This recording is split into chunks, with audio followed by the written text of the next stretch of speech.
Alors, bienvenue tout le monde dans notre série d'études sur l'Apocalypse. Donc, on va commencer la partie 17. Donc, un petit retour. On a vu qu'il y avait des hybrides dans le temps de Noé, des Néphilim, c'est-à-dire que c'était les fils de Dieu, les anges, qui ont péché, qui sont venus vers les filles des hommes pour avoir des enfants. Donc, ça a donné cette race-là, moitié homme, moitié ange. Donc, leur esprit n'était pas un esprit d'homme, c'était un esprit d'ange, donc spirituel, dans un corps mortel. Donc, quand le corps est mort, c'est devenu des Rapha ou des Réphaïm. On voit ça dans Job, les Réphaïm tremblent sous les eaux. Donc, ça, c'est devenu des démons. Des démons, c'est des esprits sans corps. Donc, c'était issu de ces Néphilim-là. L'autre partie, ceux qui étaient là durant le déluge, ont été piégés, et les anges et leur descendance, dans l'Abaddon, réservé pour le jour du jugement. Donc, on voit qu'à Apocalypse 9, ils sont libérés, et l'ange du puits ouvre le puits, et ils sont libérés. Donc, comment ça va se manifester, ça? On a vu que Jésus parlait dans Matthieu 24, 37, que c'est comme au jour de Noé. Ça va être comme au jour de Noé. Qu'est-ce qu'il y avait au jour de Noé? Il y avait ces fils de Dieu-là qui étaient venus vers les hommes. On voit que Satan n'a pas changé sa stratégie. Depuis Adam et Ève, il promet toujours ces trois choses-là. Donc, regardez dans Genèse 3, 4 et 5. Donc, c'est quand Satan tente la femme. Alors, le serpent dit à la femme, « Vous ne mourrez nullement, mais Dieu sait qu'au jour où vous en mangerez, vos yeux s'ouvriront, et vous serez comme les dieux, connaissant le bien et le mal. » Donc, on voit que Satan, il promet trois choses. Un, l'immortalité. Deux, l'illumination. Les yeux vont s'ouvrir. Et puis, vous serez comme des dieux. Donc, la divinité en soi. Et on voit que ça va être le même plan dans les derniers jours. Que Satan va vouloir promettre l'immortalité, l'illumination, puis qu'on va être comme des dieux. Si on regarde dans Daniel 2, que ça parle du royaume du fin des temps, il y avait 4 royaumes qu'il a vus dans la vision. Donc, c'est la vision de Nebuchadnezzar. Il y avait 4 royaumes, et le 4e était différent de tous les autres. Donc, c'est important de comprendre que le royaume qu'il va avoir dans les derniers temps, il est différent de tous les autres. Donc, quand on essaie d'interpréter, c'est le royaume du Nord, ça c'est la Russie, puis là, la Chine vont s'associer, puis ils vont envahir Israël, ça c'est des royaumes normaux. C'est pas un royaume différent de tous les autres. Donc, il faut vraiment penser à une perspective en 4 dimensions, dans le monde spirituel, et qui interagit avec notre monde à nous. Donc, Daniel 2, 42, là, ça parle du dernier royaume, que c'est comme 10 orteils, que c'est le fer mêlé à l'argile. Et comme les doigts des pieds étaient en partie de fer et en partie d'argile, ce royaume sera en partie fort et en partie fragile. Quant à ce que tu as vu, le fer mêlé à l'argile, c'est qu'ils se mêleront avec des semences humaines, mais ils ne seront pas unis l'un à l'autre, de même que le fer ne s'allie point avec l'argile. Donc, dans les versions modernes, ils disent, ils feront des alliances humaines. C'est mal traduit. La vraie traduction, c'est « They will mingle with the seed of man », comme dans la King James, ou comme dans les versions francophones, ou qui prennent la majorité des manuscrits, comme la Martin, ou la Osterval, ou la Genève, ça parle des semences humaines. Donc, ils se mêleront avec des semences humaines. Donc, c'est qui ça, ils? La semence humaine, c'est notre ADN, comment on est composé génétiquement, on est fait de poussière, d'argile. Mais c'est qui ça, ils? Ils se mêleront. Comme au temps de Noé, il y avait des fils de Dieu qui étaient là pour venir vers les filles des hommes. Ils se mêleront avec de la semence humaine. Donc, ça parle de l'ADN qui est mixé. Si on regarde un peu c'est quoi le temple, on va regarder le temple. 1 Corinthiens 3, 16, 17, ça dit qu'on est le temple et le Saint-Esprit habite en nous. Si on regarde dans Hébreux, on va lire Hébreux 9, 24. Donc, nous sommes le temple du Saint-Esprit. Et regardez ça ici. Car Christ n'est point entré dans un sanctuaire fait de main d'homme, image du véritable, mais dans le ciel même, afin de comparaître maintenant pour nous devant la face de Dieu. On a vu dans d'autres leçons que l'image du véritable, que le corps humain, on voit ça dans Apocalypse 4, reflète, est une copie en 3 dimensions du vrai temple de Dieu. Et le temple de l'Ancien Testament était tout simplement une copie du corps humain. Si on étudie en détail, je n'aurai pas le temps d'étudier en détail, mais si on étudie comment le temple était fait, ça mime vraiment le corps humain. C'est vraiment, ça donne énormément d'informations sur comment le corps humain est fait. Je vais vous donner un exemple dans 1 Roi 7, donc 15 à 16. Ça dit, ils font les 2 colonnes d'airain. La hauteur de chaque colonne était de 18 coudées, et un cordon de 12 coudées en mesurait le tour. Et puis aussi 2 chapiteaux d'airain fondu pour mettre sur le haut des colonnes. La hauteur de l'un des chapiteaux était de 5 coudées, et la hauteur de l'autre chapiteau était aussi de 5 coudées. Donc on voit 2 colonnes dans le temple, qui mesurent 18 coudées avec un chapiteau de 5 coudées.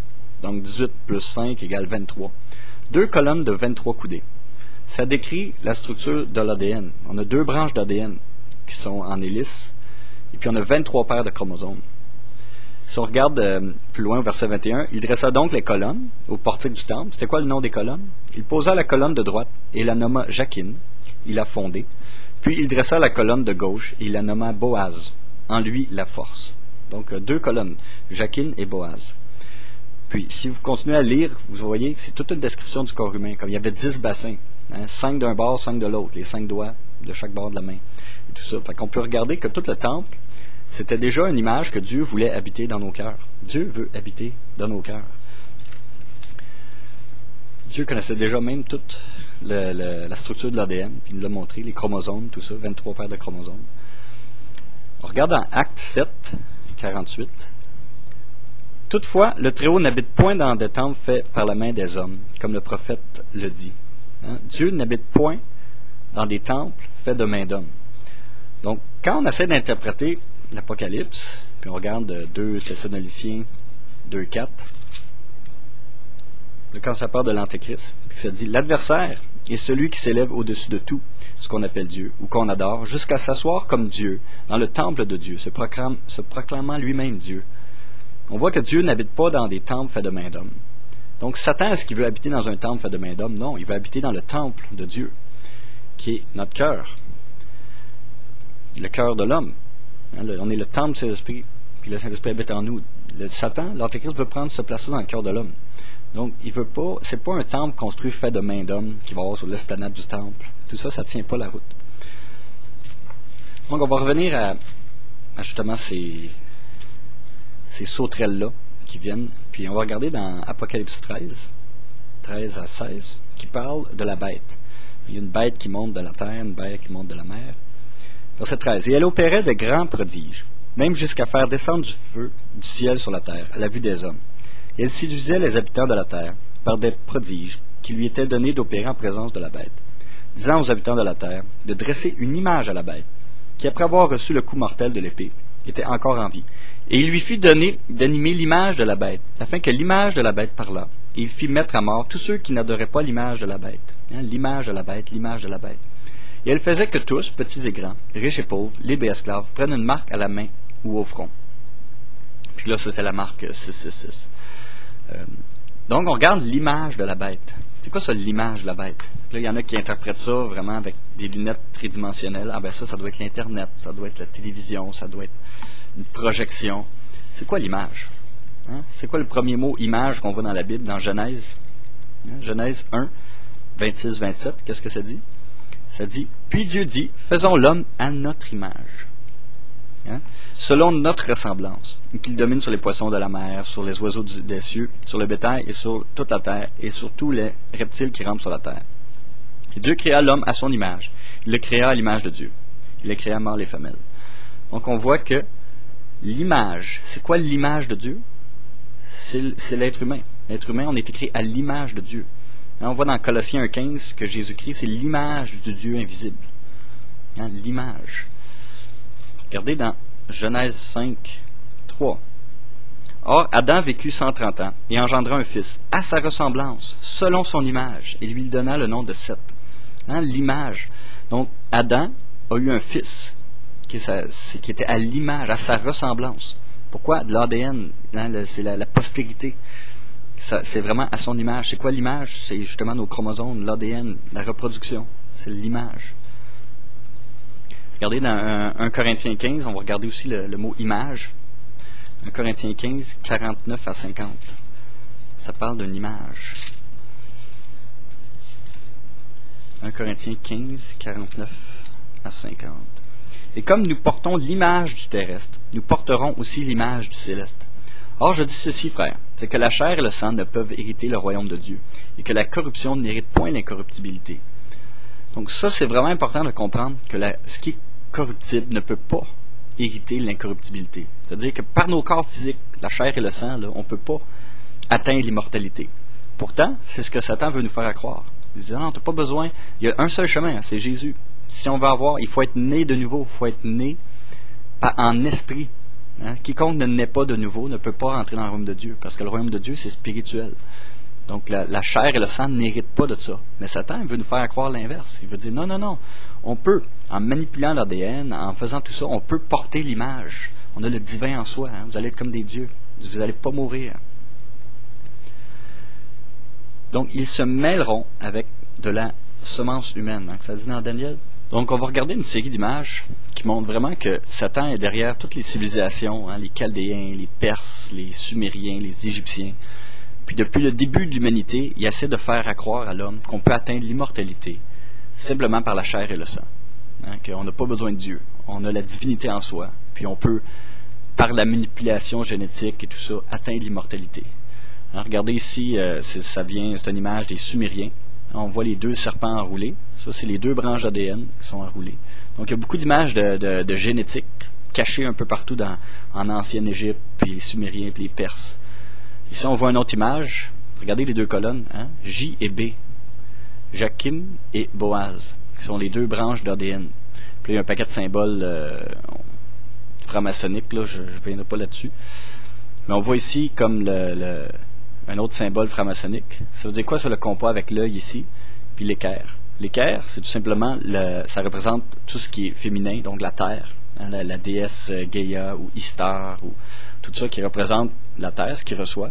Et le compas représente l'antéchrist, ou ce qui est divin, donc ce qui est terrestre et ce qui est divin. Et les deux, hein, ils se mêleront avec la semence humaine pour produire des hybrides, ou pour produire l'antéchrist. Hein. L'antéchrist, c'est quoi? C'est Satan qui vient dans un homme. Donc, on avait ça aussi en ancienne Égypte. En ancienne Égypte, il y avait les trois dieux ici, hein, Osiris, Isis et Horus. Donc, Osiris, c'était le mâle, ce qui était le divin. Isis, c'était la femelle, ce qui était terrestre. Et il y avait un produit qui était l'enfant divin, hein, Horus, qui est le symbole de l'antéchrist. Il essaie de faire comme Dieu, hein. Regardez ici, c'est tous des symboles égyptiens qui relatent ça aussi. L'hypoténuse, hein, l'hypoténuse qui est ce qu'il veut atteindre, hein, l'espèce d'hybride. Donc on regarde ici Kundalini. Hein, c'est quoi Kundalini? Ça c'est dans les religions orientales. C'est quoi eux autres qui disent? C'est qu'il y a un serpent qui est là à la base de notre colonne vertébrale. Puis il faut juste qu'il soit libéré pour monter dans nos 33 vertèbres. Hein, 33 vertèbres. Donc tout ça, c'est tous des symboles franc-maçonniques. Les francs-maçons, eux autres, sont tous essayés d'avoir cette illumination-là en manipulant l'ADN, en manipulant le corps humain. Fait que les autres, ils disent qu'il y a un serpent qui est là, puis on a besoin de l'aide du serpent pour venir nous illuminer. Donc, il monte dans notre colonne pour venir allumer la glande pinéale. Et là, on a l'illumination. Donc ça, c'est ce qu'ils appellent le réveil Kundalini, Kundalini Awakening. Donc, il faut activer. Donc, tout ce qui enseigne, c'est qu'il faut activer. On a de l'ADN qui est là, qui est dormant, qui est notre ADN divin. Hein, on a de la divinité en soi, mais qui est dormant. Puis, il faut juste l'activer. Donc, tout le yoga, toutes les méditations, puis le yin et le yang, toutes ces choses-là, c'est pour équilibrer les ondes, la respiration, comment on respire. Tout ça, c'est pour équilibrer, pour libérer ce potentiel-là qui est caché en nous. Hein, le serpent, libérer la puissance du serpent, puis qui va monter et nous illuminer. Donc, on voit que tout ça, c'était déjà à l'époque des Égyptiens, des Sumériens, de toutes ces civilisations-là. Mais c'est encore même aujourd'hui. C'est véhiculé par Hollywood, par les chansons. Regardez, je vous donne un exemple ici. Ça, c'est une chanson des années 70-80 qui avait été écrite par le groupe Styx. Regardez ça ici. Le serpent monte. Hein, je vais vous essayer de le traduire. Là. Du fin fond de l'espace, du centre du temps. Une race de super-humains, hein, de Superman, incite le serpent à monter. Puis là, ça continue ici. Le secret est révélé. Hein, quand tu quittes ta caverne. C'est la gloire du tonnerre, puis la vie qui vient de la tombe. Le serpent monte. Hein, uncoiling in your spine, ça veut dire qu'il est en train de se dégager du base du dos, hein, qui te donne la lumière, hein, puis qui vient justement dans les profondeurs de ta pensée. Donc on voit vraiment le serpent, il est partout. Satan est en train de faire accroire à l'humanité qu'on a besoin du serpent. On a besoin de l'aide du serpent pour nous amener l'illumination, pour nous amener l'immortalité, pour qu'on soit comme des dieux.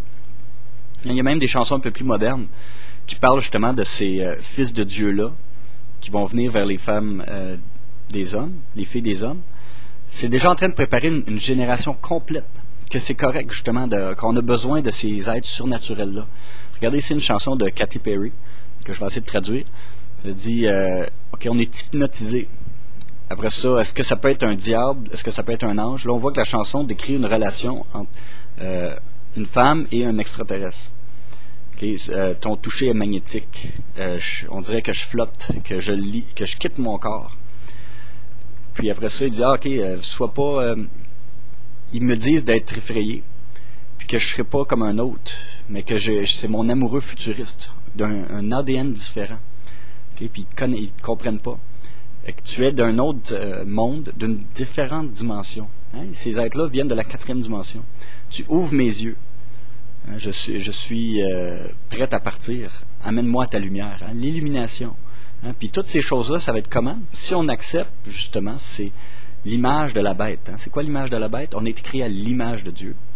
Puis la bête, Satan, veut faire une image. Donc, il veut créer une race faite à son image, une race de super-humains. Puis ça va prendre de l'ADN de démon. Il faut ouvrir notre esprit à ça. Hein, regardez la série Twilight. C'est un exemple classique. C'est un être surnaturel, un loup-garou ou vampire, qui tombe amoureux avec une fille des hommes.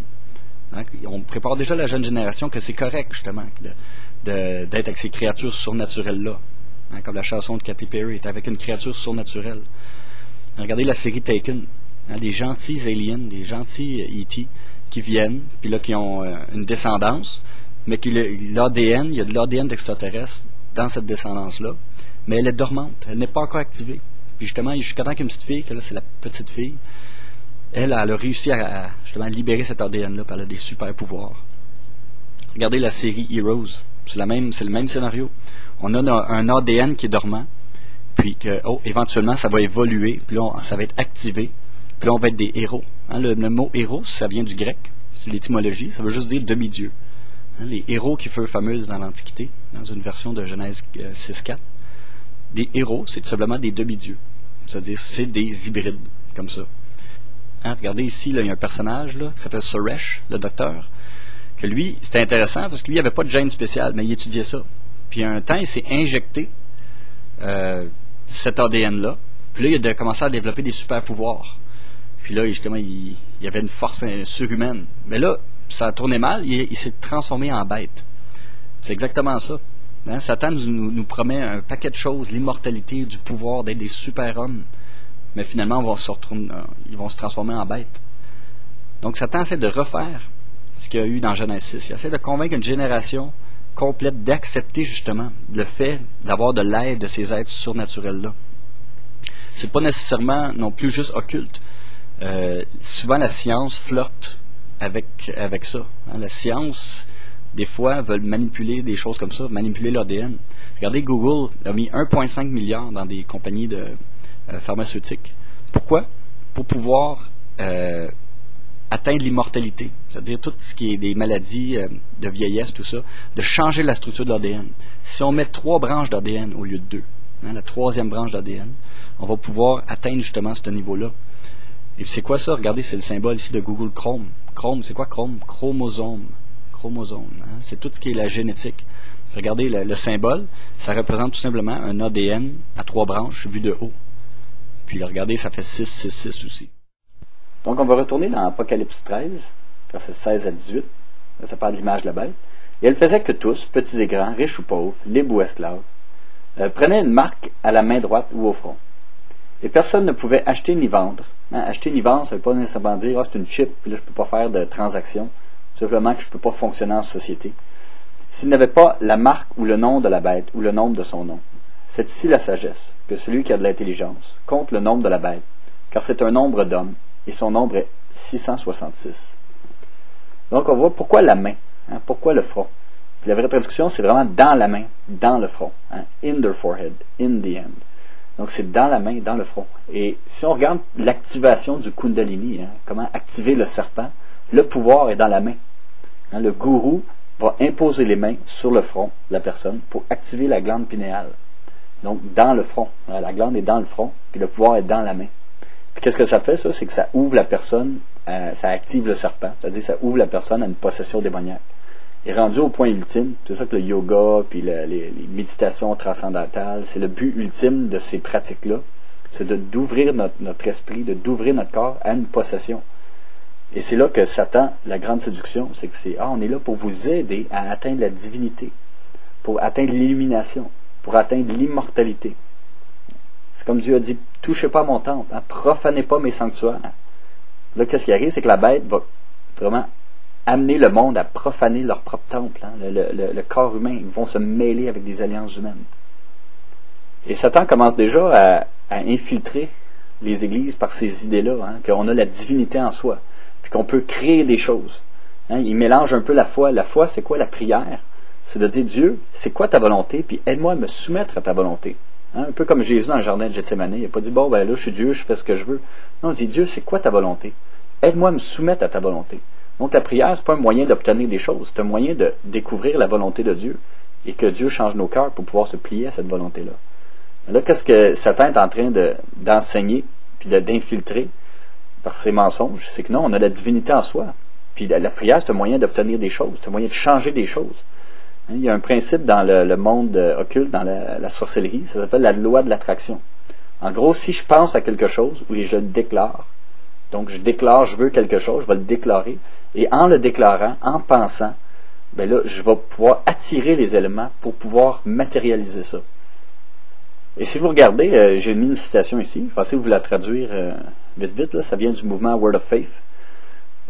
Donc, quand vous commencez à déclarer des paroles de foi dans vos vies, vos paroles ont un pouvoir créateur énorme.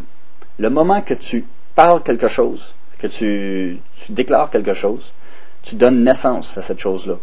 C'est un principe spirituel. Puis ça marche. Que ce soit des choses bonnes ou mauvaises que vous dites, ça marche. Positif ou négatif. Donc ça, c'est exactement la loi de l'attraction. C'est de la sorcellerie. Ça n'a rien à voir avec la foi. Ça n'a rien à voir avec la prière. Puis ça, c'est enseigné par, ça, juste une citation que j'ai prise de Joyce Meyer. Donc, quelqu'un de très connu dans le monde évangélique. Joel Osteen enseigne la même chose. Kenneth Copeland, en tout le mouvement Word of Faith, où on a juste à le déclarer. Puis là, il mêle ça, il dit, ben ça, c'est la foi. Non, c'est carrément de la sorcellerie. Ça n'a rien à voir. Mais ça, c'est en train de nous montrer que, regardez, on a la divinité en soi. On a des pouvoirs créateurs. On déclare des choses. Si je déclare des choses négatives, ça va arriver. Si je déclare des choses positives, ça va arriver. Ils prennent le verset, la vie et la mort sont au pouvoir de la langue. Mais c'est hors contexte. Lisez le verset au complet. Là, je l'ai mis ici. Vous voyez, ça n'a rien à voir. C'est juste, c'est en train de dire de pas trop parler, parce que la langue détruit ou construit. Mais de faire attention à ce qu'on dit, tout simplement. Donc, je vais m'arrêter ici, la prochaine partie.